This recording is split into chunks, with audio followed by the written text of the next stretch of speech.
Good afternoon and welcome. Um,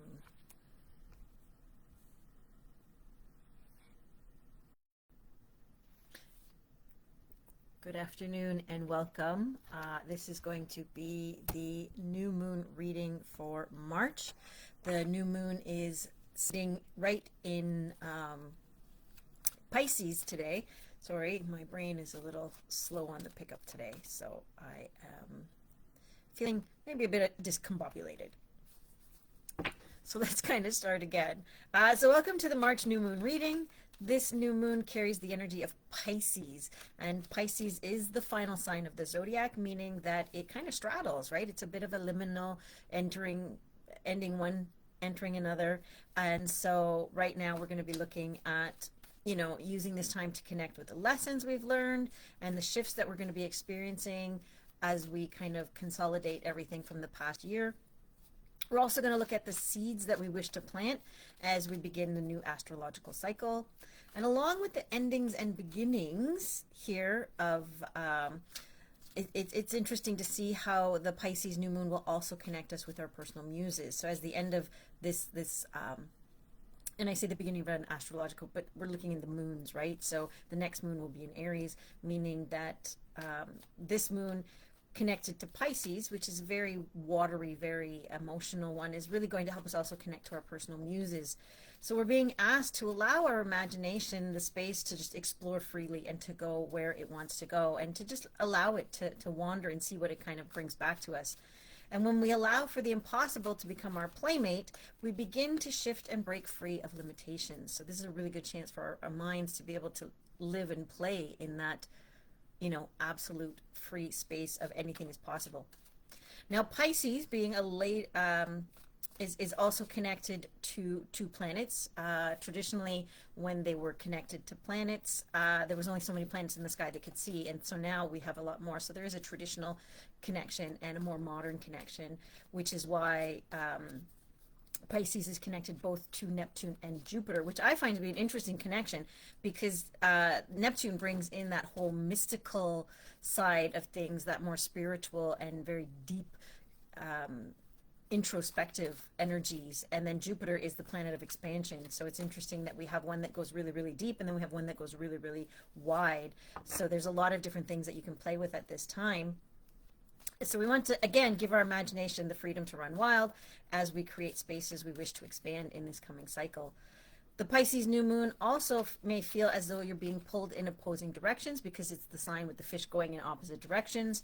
And when working with the Pisces new moon, we will want to remain grounded so that this month's challenge, they become stepping stones towards our bigger dreams rather than pulling us down into melancholy when we feel that we're struggling or stumbling around.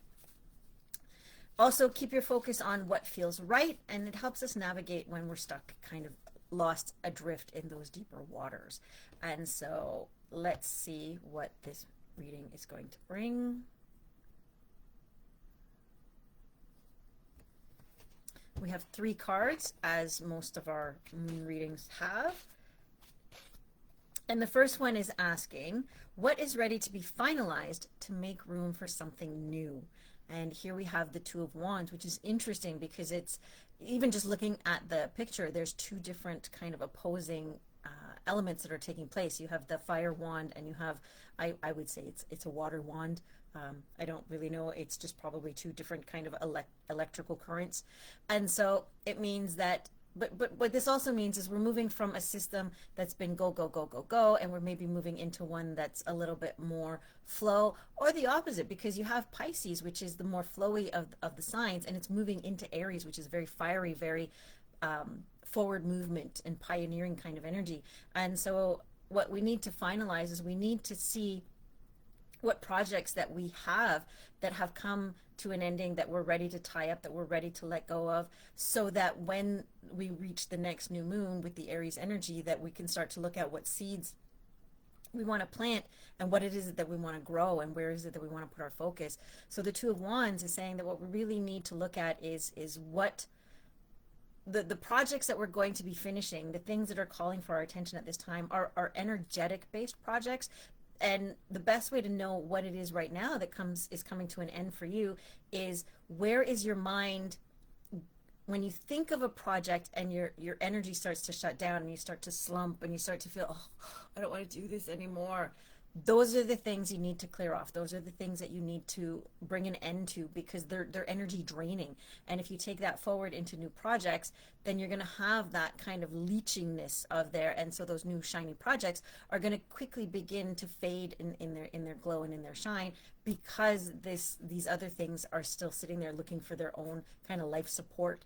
So look at, as you go through your day to day, look at, what is it that I'm doing that's really kind of making me go, oh, in a bad way, because I've had a few things happen recently where at the end of the day I was ready to just collapse, but it was really good. It was one of those things where, like, I really enjoyed what I did. So it's all about how you feel when you think about these projects that you're doing, especially the ones that have been going on for a much longer period of time. The next one we have is, where is your intuition guiding you to explore? And here we have the Six of Wands. And interesting that we have two fire cards side by side. But and the other thing is we go from the 2 here, which means there's some interesting with this about completion, is because it's a 2, it's also indicating that maybe there's some ideas that we have that are percolating, that it's saying this isn't the right time, or there's not enough available, there's not enough energy available there for this project, and so they might need to be let go of or put to the side. Whereas the Six of Wands, we've now moved up quite a bit, we've moved beyond the 5.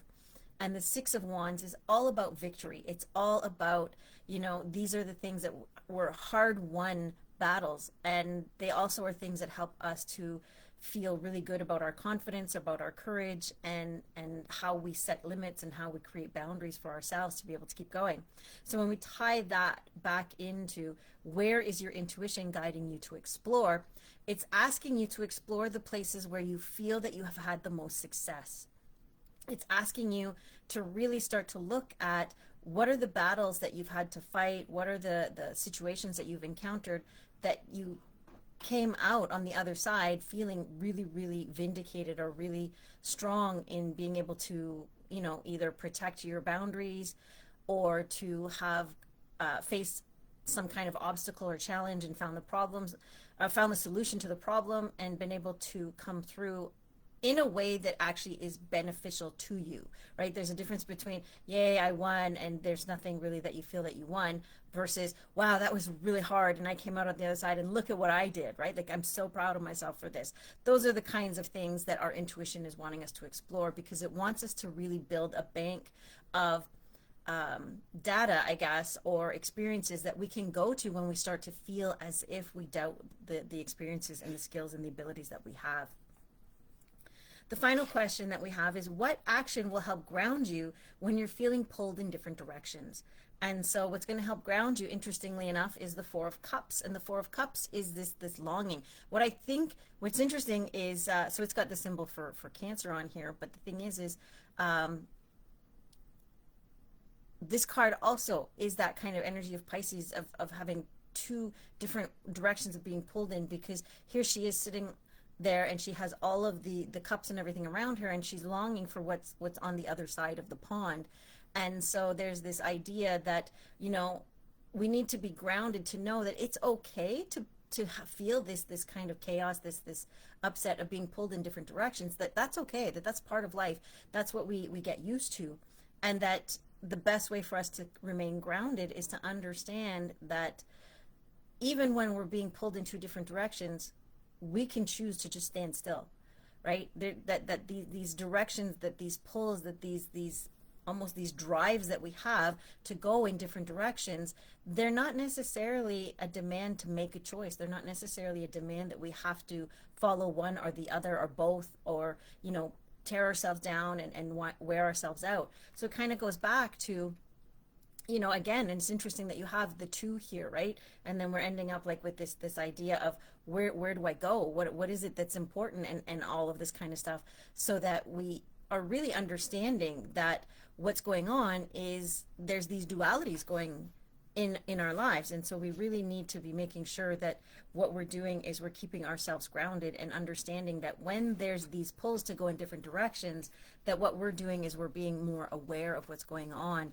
What I also want to point out is when you look at this, right, you have the two of Wands over here, And then you have the Four of Cups over here that are both almost like these pulling in different directions. And then in the middle, you have the Six of Wands, which is very grounded in the ability to know that I can face these things and I can still manage to move myself forward.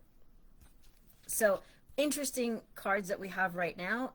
There's definitely this feel that things are shaking up, things are moving on, and that as long as we remain focused on what it is that we want, if we're paying attention to our energies and how our energies are either being supported or drained, that's really going to help us understand what it is that we want to work on, where it is that we want to go.